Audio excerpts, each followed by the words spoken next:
Sakuta can't believe his eyes when one day he's sitting in the library and a girl in a bunny costume hops around among the people, trying in vain to get their attention. But even though Mai is a famous actress, people don't give the bunny girl a single glance. Sakuta knows that Mai recently took a career break and is a senior at his school. Now he seems to be the only one who can see his senpai, which also surprises Mai, who briefly advises him to stay away from her. The next day, Sakuta sees Mai again at school and notices that she's always on her own. Having missed a few years of school due to her career, she now seems to have lost connections. None of the students want to stand out by befriending her. On the way home, Sakuta witnesses two people secretly trying to take a photo of Mai and quickly intervenes. This gets him talking to Mai, and he wants to find out more about her curious behavior at the library. But she deflects attention from herself and asks Sakuta about a rumor making the rounds at school, that he beat up 3 classmates who ended up in the hospital. Sakuta denies the incident, but claims he has no interest in clearing up this rumor at school. This makes her open up to him. Having worked as an actress since the age of 6, she eventually reached a point where she no longer enjoyed acting and took a break. Shortly after, she noticed that some people could no longer see her. That's why she tested people's reactions with her bunny girl costume, because it's impossible to miss her in this costume. Shortly thereafter, Sakuta experiences the phenomenon described by Mai with his own eyes. She desperately tries to order something at a bakery, but is ignored by the shop assistant. For Sakuta, the diagnosis is quite clear: puberty syndrome, an abnormal experience caused by hypersensitivity and instability during puberty. In other words, a phenomenon that attacks the most vulnerable characteristics of an adolescent and manifests itself in various forms. Sakuta himself was not spared from this syndrome, which he proves to Mai with the large scars on his upper body. And Sakuta's little shut-in sister, Kaede, was also a victim of the puberty syndrome 2 years ago. She was severely cyberbullied by her classmates, which showed up on her body by sudden deep wounds. During this time, Sakuta woke up one morning covered in blood and had to go to the hospital. This left him with his deep scars and started the hospital rumors at school. Sakuta realizes that Mai probably suffers from invisibility, as she always tries to make herself invisible at school and stand out as little as possible, which results in her actually being invisible to some people. Sakuta sees only one way to reverse this. Mai must resume her acting career. When Mai doesn't show up at school the next day, Sakuta regrets interfering in her affairs. Later, while working in a restaurant, he's visited by a reporter who's interested in photos of Sakuta's scars. Although Sakuta has no interest in this public attention, he decides to give her a photo in exchange for information about Mai. Later, Sakuta visits his smart friend Futaba to ask her opinion about Mai's puberty syndrome. Futaba states that Mai's invisibility is related to the theory of observation and draws a comparison to Schrödinger's cat. If there are no observers for Mai's existence, it is not confirmed. When Sakuta returns home that evening, he finds a distraught Mai at his front door, now unable to even go shopping because people no longer see her. Since Sakuta is now afraid of forgetting Mai as well, he writes down his experiences in a diary. A few days later, Sakuta tries to persuade Mai to continue her acting career. He confronts her with the information he received from the reporter. Her mother, who is also her manager, has decided, against Mai's protests, that bikini photos of her should be published. Mai's subsequent exit from the business was her ultimate revenge on her mother. Although Mai is initially upset that Sakuta obtained this private information about her, she eventually becomes more concerned that photos of Sakuta's scars will now be published. She calls the reporter and offers her an irresistible deal. In exchange for deleting Sakuta's photos, she will get an exclusive interview with Mai, who plans to return to acting under a new agency and fire her mother. To thank Sakuta for encouraging her to follow her passion, she invites him on a date. Sakuta can hardly believe his luck and excitedly sets off for his meeting with Mai a few days later. But as he passes a park, he sees a little girl crying and immediately rushes to help her. However, he is suddenly kicked violently from behind by his classmate Tomoe, who thinks he's trying to hurt the little girl. When Sakuta clarifies the situation, Tomoe apologizes and demands that he kick her back to make amends. Unfortunately for Sakuta, however, his kick is witnessed by a police officer, and the two teens are taken to the police station to clear up the incident. When Sakuta finally arrives from the station, Mai is extremely annoyed with his tardiness, but they continue their date anyway, and go to the beach together. At the beach, Sakuta recalls an experience he had there a few years ago. When his little sister began to suffer from puberty syndrome, his mother couldn't cope with the situation and became very ill. One day, everything became too much for Sakuta and he ran to the beach. There, he met a girl, Shoko, who supported him in his darkest time. It was Sakuta's first love. After the holidays were over, he looked forward to seeing Shoko again at school, but she wasn't there, and he's never seen her since. After he tells Mai his story, she confesses that she also has something important to do on this beach. She had arranged a meeting with her mother to confess that she wants to continue her acting career without her. But when Mai's mother arrives at the beach, she simply passes Mai by. Not even Mai's own mother seems to see her now, and after talking to Sakuta, it becomes clear that she doesn't even remember her daughter anymore. Mai is desperate about her situation, and Sakuta has one last idea. He wants to go with her to a bigger city to find out if they might still find people who know Mai, but they have no success there either, and finally take a hotel room to spend the night. When Mai wakes up the next day, Sakuta is lying next to her and confesses to not having slept a wink all night. When the two arrive back at the school, Futaba has more bad news. The whole school seems to have forgotten Mai's existence. Futaba suspects that only Sakuta and herself can remember Mai, since neither of them slept the previous night. Sakuta realizes this means that he will also forget Mai the next time he goes to sleep. With lots of caffeine and pills, he desperately keeps himself awake over the next few days, running around like a zombie. When Mai is at Sakuta's house to study, she finally relieves him of his torment by mixing a sleeping pill into his drink. When Sakuta wakes up the next day, he's first confused about the bunny girl costume next to his bed, and even more confused about his diary entries of the last few days. His memory of Mai has disappeared.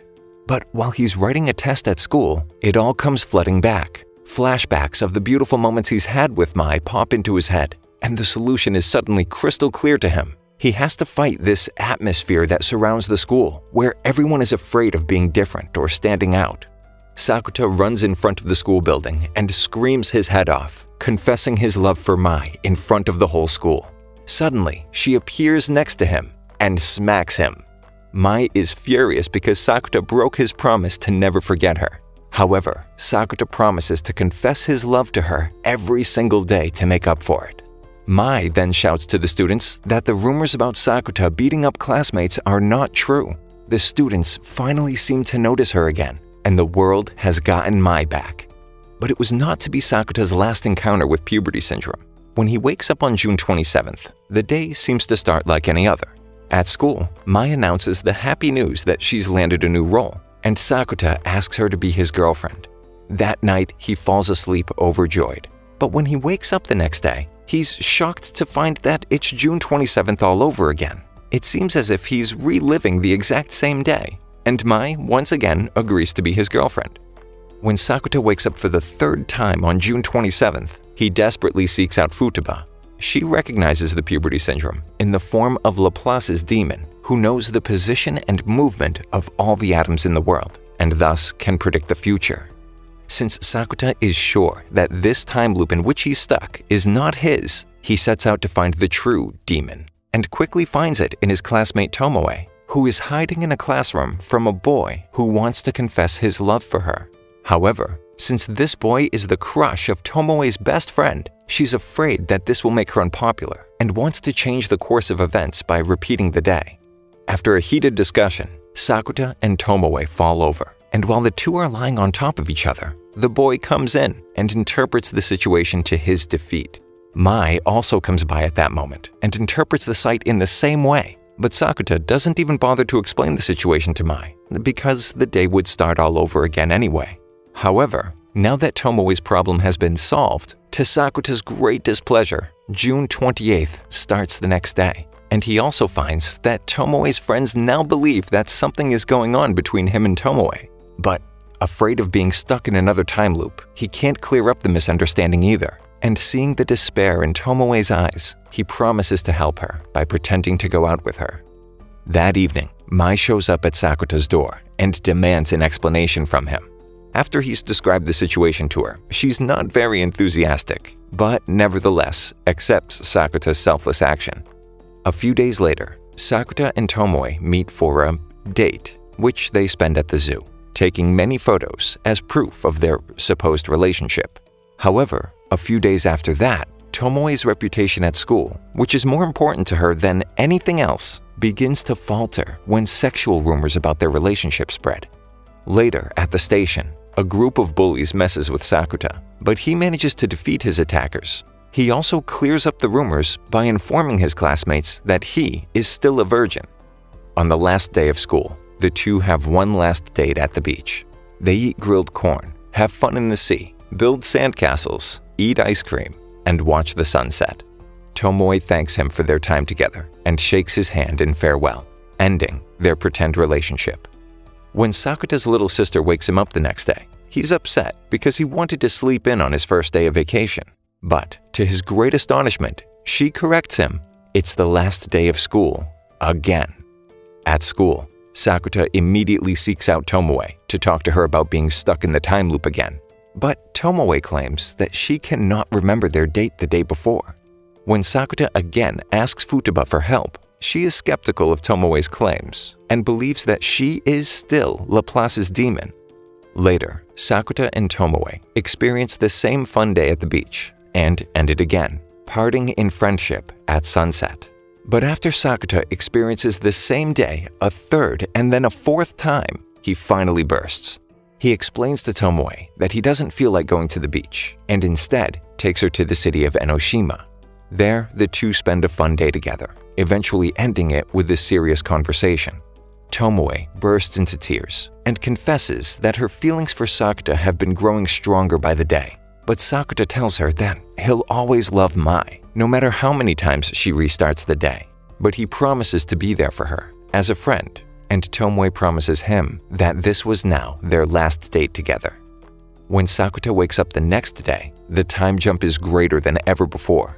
Suddenly, it's June 27th, again, the day when the fake relationship originally began. But now, Sakuta seizes his chance and asks Mai to be his girlfriend again. The rest of the time before the summer holidays goes exactly the same way as the first time, only this time with Mai by his side instead of Tomoe. One day, on their way home, Sakuta and Mai suddenly come across a schoolmate who's caring for an abandoned kitten. The girl introduces herself as Shoko. Sakuta is taken aback. She has the same name and appearance as his first love, but this time she's younger than him, and she doesn't seem to know Sakuta either. Sakuta offers to take in the kitten, where Shoko can come and visit it anytime. To discuss this next abnormality, Sakuta wants to meet with Futaba and finds her in the library. However, he's taken aback by the drastic glow-up Futaba seems to have experienced. Later, Sakuta is surprised by Mai at work, and when the two are about to go home from the restaurant, they suddenly see Futaba enter an internet cafe in a side alley. In order to find her, Sakuta calls her and talks to her on the phone when she suddenly walks past them, not talking on the phone. Sakuta and Mai confront Futaba, and she reports that she's been living with a doppelganger for 3 days. Apparently, she has now also caught the puberty syndrome. The next day at school, Sakuta learns the catalyst for the sudden existence of two Futabas. When Futaba got herself a secret social media account a few weeks ago, where she posted revealing pictures of herself, she began to split in two. On one hand, Futaba liked the attention she was getting with these photos. On the other, she disapproved of her means. Thus, this split occurred, and the second Futaba now continues to post these photos, while the first Futaba wishes for an end to these postings. Sakuta takes matters into his own hands and tries to persuade the second Futaba to delete her account, but she's blinded by the attention she receives there and initially refuses. However, when she receives a sinister message from an anonymous sender, she decides to delete the account after all. After Sakuta accompanies the now frightened Futaba home, she tells him of her great fear of being alone. To prove to her that her friends will always be there for her, Sakuta asks her to meet them at the station immediately. The three then have a fun night at the beach and head home at sunrise. Sakuta is delighted to announce the great news to the first Futaba. Her account has been deleted. But when he gives her back her cell phone and she sees the wallpaper, a photo of her doppelganger having fun at the beach with her two best friends, Futaba doubts that there is still room for her in this city and takes off. Sakuta tracks Futaba down at school and persuades her to join him and their friend to the fireworks in a few days. Futaba wants to accept the invitation, but before she does, she calls her doppelganger to talk to her about it, and surprisingly, the two are reunited in the process. After the summer holidays, Sakuta is looking forward to finally seeing Mai again, with whom he has not been allowed to meet publicly in recent weeks because of the strict conditions imposed by her agency. But Mai seems to be nowhere to be found until Sakuta suddenly sees her on the street with a blonde girl. The two girls explain to him the terrible events that happened to them. Mai and her younger sister Nodoka seem to have switched bodies. The next puberty syndrome. Since the two don't know how to undo it, they have to take care of each other's upcoming appointments. For Nodoka, that means photo shoots and commercials in Mai's body. And for Mai, singing and dancing lessons and performances because Nodoka is part of the idol group Sweet Bullet. Sakuta soon finds out that the cause of the body swap lies with the mothers of the half-sisters. They've tried for years to play Mai and Nodoka against each other by putting them in acting classes and always wanting their own daughter to be more successful than the other. This has led to the sisters despising and envying each other, which eventually led them to swap bodies. But since the relationship between the two sisters is still icy, reconciliation seems impossible, and for the time being, the two are content to live each other's lives. At one of Mai's commercial shoots, however, Nodoka faints and is disappointed that the pressure of her sister's career has become too much for her. Mai, on the other hand, masters the performance with Nodoka's idol group and is even chosen as the lead singer for the next single. Furthermore, when Nodoka's mother tells her for the first time how proud she is, Nodoka is furious and wants to go into the water. Sakuta manages to save her and tells her that she's very important to some people. To prove it, he shows her the letters she wrote to Mai many years ago, which Mai has carefully kept all these years. Nodoka confesses that she doesn't envy her sister's life so much after all, and the two fall into each other's arms, thus curing their puberty syndrome and finding themselves returned to their own bodies. A few days later, Kaede proudly presents her list of goals for the rest of the year, which includes finally going outside again and even going to school. But when Kaede is practicing making phone calls with Mai, she suddenly faints, and Sakuta notices a large bruise on her neck. But after recovering quickly, she is more determined than ever to finally take her first step outside again, and with Sakuta's help, she manages to do so. After a few days of practice, Kaede even manages to have dinner at Mai's house, have a picnic on the beach, and visit the pandas at the zoo. But Sakuta is concerned about Kaede's seemingly rapid improvement. He tells Mai how Kaede lost her memory 2 years ago and became a completely new person in every way. Now he fears that if her old memory returns, she will forget the last 2 years again. He interprets the ever-growing bruises on Kaede's neck as a sign of this. One evening, on their way home from the zoo, Sakuta and Kaede pay a visit to the school.